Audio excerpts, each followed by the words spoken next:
Milena je dýchavičná, v pokoji má samé staré knihy. Myslí, že by měla cvičit.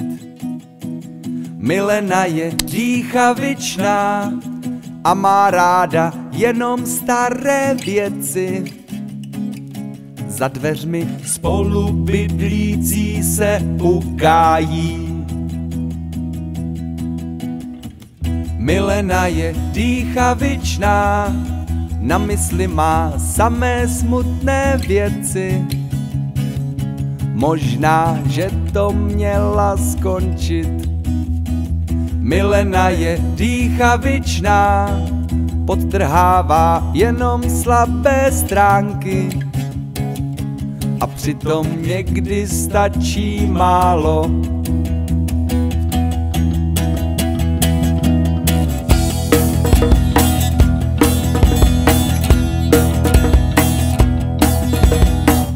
Jaromír je přemýšlivý, nevidí však zcela zjevné věci.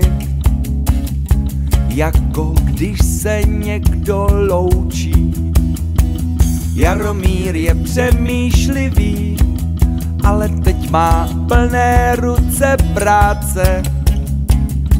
Myslí, že Milena má celkem hezká záda. Hipsterský byt, hipsterský byt.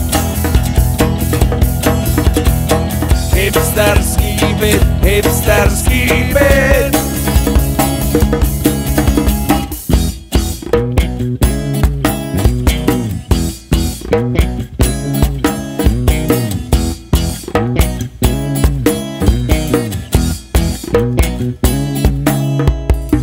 Já jsem také dýchavičný, v hlavě nosím dokonalé světy.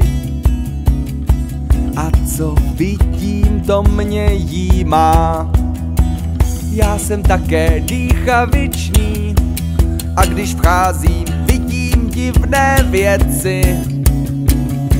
Jaromír do klíčové dírky nahlíží. A Milena skáče z okna a Jaromír otevírá z neuctěné dveře. Ještě nestihl všechno schovat. Já jsem s tím však smířený, neboť žijem v přízemí, kde je každý bubák menší. Za vším totiž vidím katastrofu. Hipsterský byt, hipsterský byt. Hipsterský byt, hipsterský byt.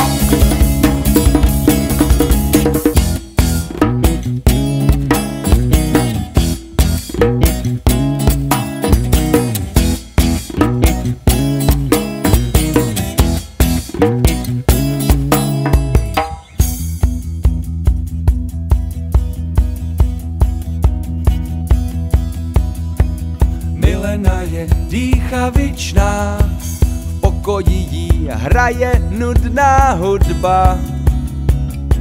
A přitom někdy stačí málo. Mileno, kup si inhalátor a nebuď piča.